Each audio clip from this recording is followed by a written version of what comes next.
1. Welcome back to the Allegedly Podcast. We're back with the crew, Jed, T.O., and Ink Spot, and we're back with the week 2 weekly recap going into week 3.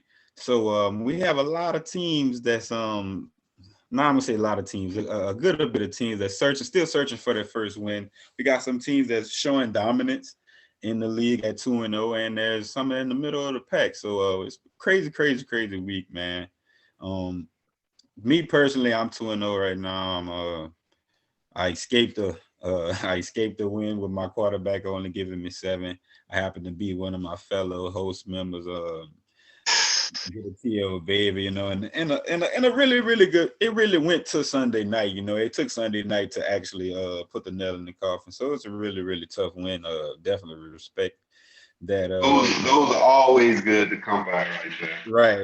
Always good to come by. But yeah, to start the recap, I'm gonna start off with the game of the week. With what I meant by dominance is what Easy Money Dynasty is doing right now in these first 2 weeks. I think he scored like 192 the first week, and then he double backs with 189. He jumped out on the real 57 really early with Cooper Cup at with the 12 o'clock games. With I think he scored maybe 37, close to 40 points. Then of course, Tom Brady is still being the GOAT that he is, throwing touchdowns after touchdowns. I think he had 39 points, and he chipped in with other things. I think another key point of his team is the Patriots defense giving them 19, man. Anytime a defense gives you 19 on top of your skill players performing well, I think you're destined for a dub. And shout out to Easy Money Dynasty, man. He's really showing dominance. That's a team to really keep your eye on. So yeah, good game of the week win, man. Good game of the week win. Good game of the week win. For the next game, we're gonna go to that game that Jet was introducing early on. Tell us about this one, H5. Yeah, we got 438 special, man, and we got Get a TO baby. I mean, it was a good one, man. It was a real good one. I mean, it was everything we expected, but I think Jet dominance at receiver, that really took him over the top. He had double digits from all of them. His quarterback scored 7, and I want to add that Kamara scored 7 as well. But his receivers, they showed up in a big way, and it took till Sunday night, but Hollywood Brown took him over the top. That's how you climb out when your stars don't come out, when your rest of the team produce. You could get you a win like this, and that just helped you later on in the season, man. That's a well-built team, because I've also seen that, if your stars don't show up, I've seen teams get blew out. So by him getting a win like that without his stars performing, that's scary. I need to add. The next game we're going to discuss is the game that was with 307 by Smitty Shot versus Walk On Ad. This is the closest game of the week, man. A 3-point victory by Walk On Ad. Walk On Ad was powered by a beautiful performance by Tyler Lockett. He went 8 for 178 and a touchdown.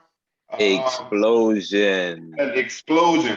But what you don't see here in this game might have been a little mishap by the coach of 307 by Smitty Shot. He got a good ball club, but what he left on the bench was Lamar Jackson with 38 points.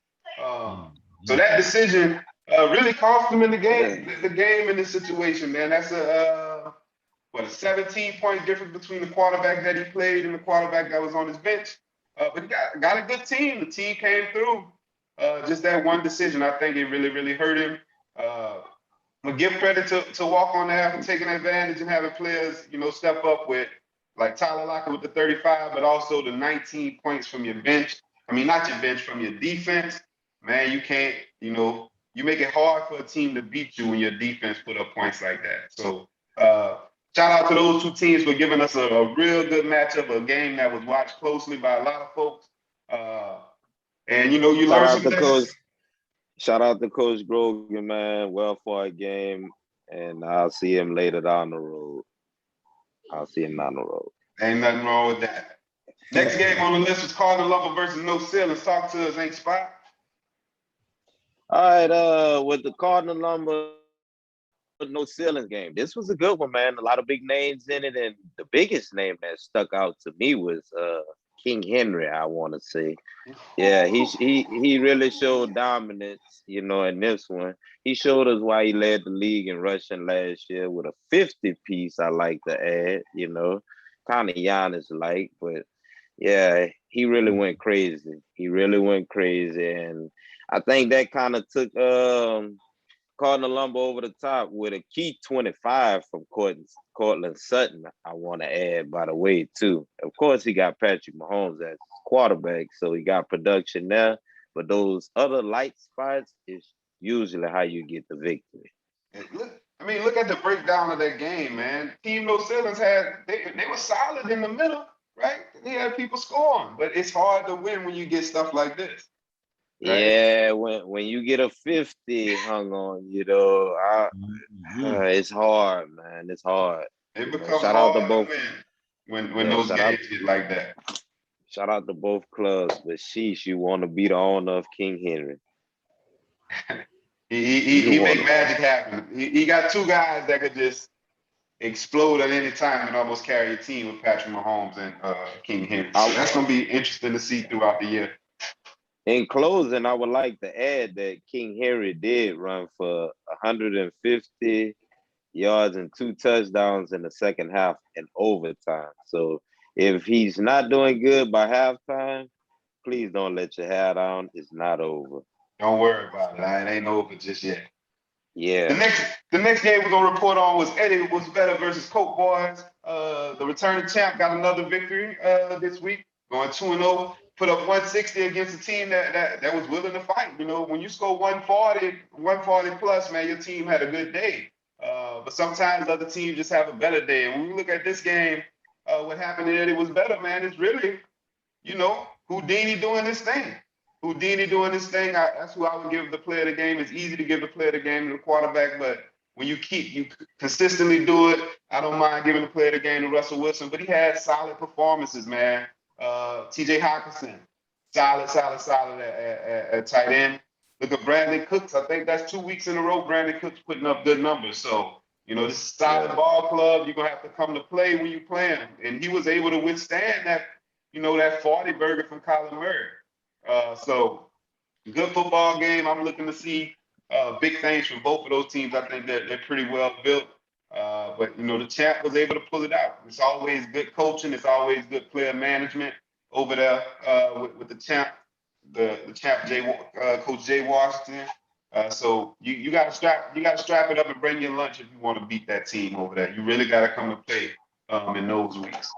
So that was a good one, man. That was a good one, and that's all the games that we had for week 2. And this is going to take us into another little continuation of this segment on our recap, and I'm gonna let my guy Jet tell us about what's going on here. So we're gonna add something to the weekly recap, man. It's called Transaction Jackson, where we take you into what actually types of transaction that happens in our league that week, particularly on that big waiver wire Wednesday. And to start it off, we have the real 5-7 spending big money on probably the hottest commodity this week. Hottest commodity this week is Tony Pollard, I would say. He spent big money on him. He also picked up the Colts defense. Get a T.O. baby. Sneakingly got the Carolina defense, which is a really good pick for this week. I think they really have a good matchup this Thursday. Also, he spent a nice chunk of change on Rondale Moore, who I love Rondale Moore. I used to have him in my Madden league, so I know what he can bring to the table. He's very explosive. He showed a little bit of it last week, and he really didn't have a bad first week either, giving him, I think, 10 points, but that's a really good pickup. Needed a piece. Mm-hmm. Team No Ceilings searching for a quarterback seems like picked up Justin Fields, which I'm into superstition, so we gonna see if he gonna stick with Justin Fields, and if he does, I root for Justin Fields. I'm black quarterback, so hopefully he does pan out for him. 307 by Smitty Shops. He cut him. He got Kirk Cousins. He cut Justin Fields. Also, yes. Also, he cut Justin, and So picked up who Kirk. did you get? Who did you pick up? He got Kirk Cousins. Kirk Cousins. Okay. Well, now Yeah. you You got don't know Kirk what Cousins. he want to do over Yeah, there. so that's what I meant by searching for a quarterback. So Yes. 307 My by bad. Smith Shop.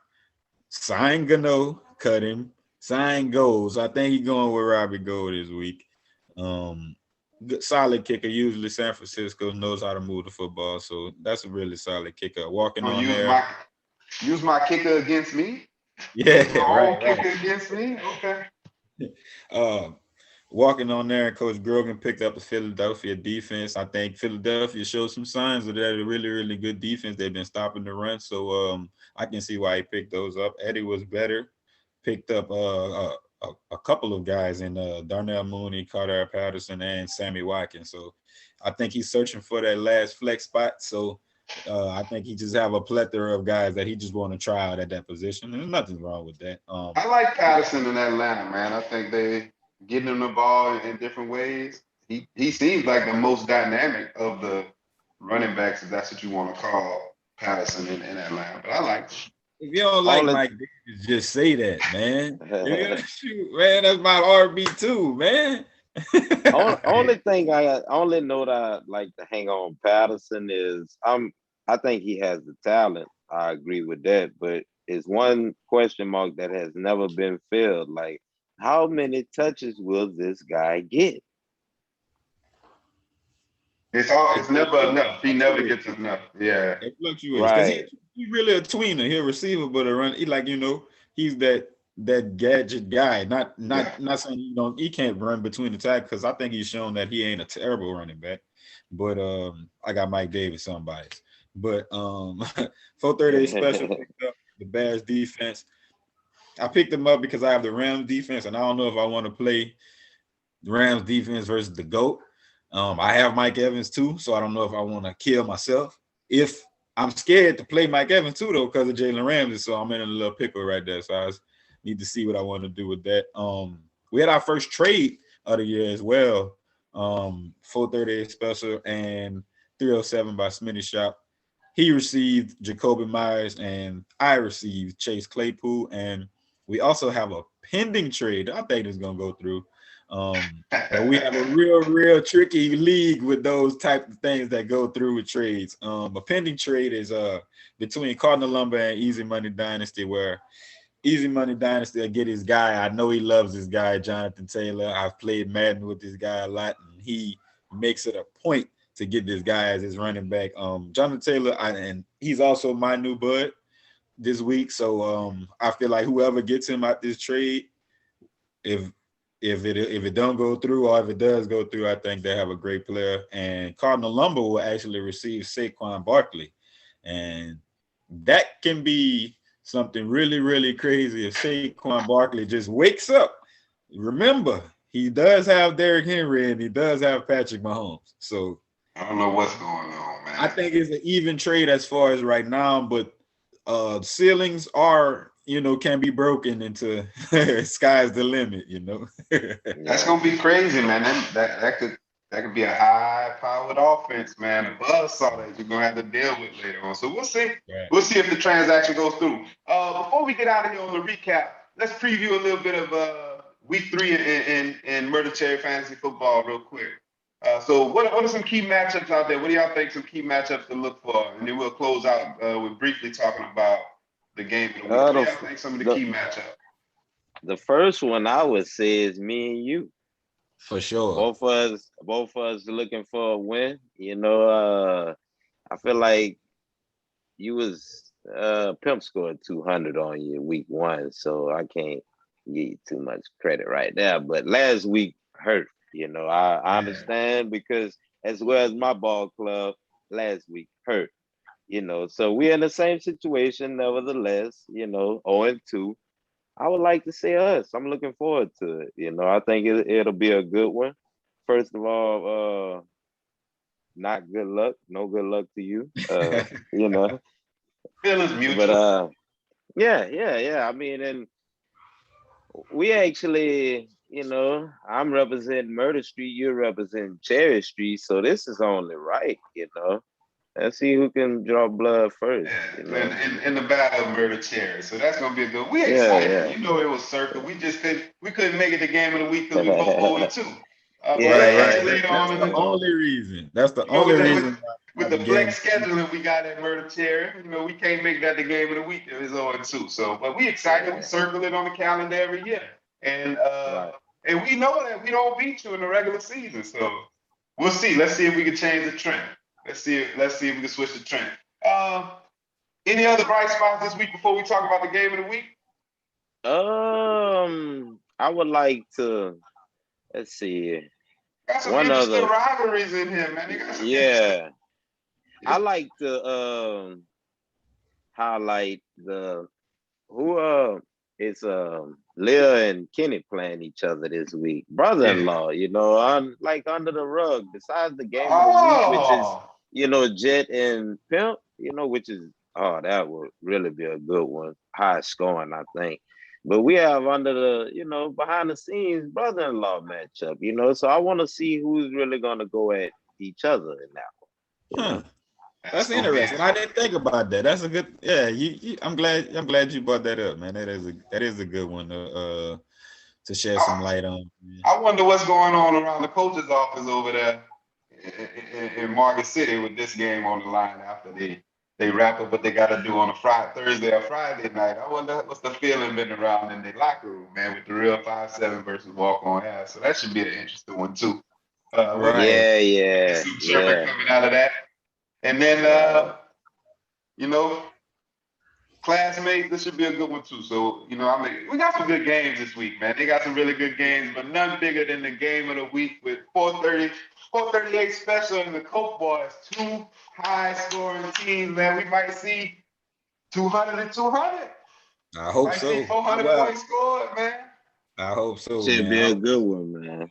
It should. And I know the Coke Boys, they're going to want to try to come back this week after taking that loss, and for 438 special, trying to stay on that winning streak, man. It ain't nothing like putting 3 wins in the bag early.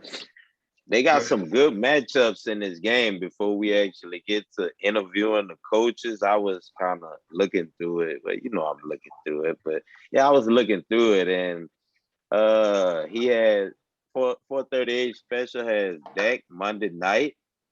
Also, Coke Boys have Kyler Murray against Jacksonville. So I think, I mean, as two high scoring ones.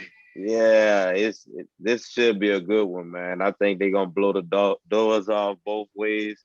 I'm excited to see who comes out on top. Nevertheless, it's definitely gonna be one to watch, man. That's a good game of the week. 2-0 team versus a 1-1 team. Teams trying to establish dominance in their respective divisions.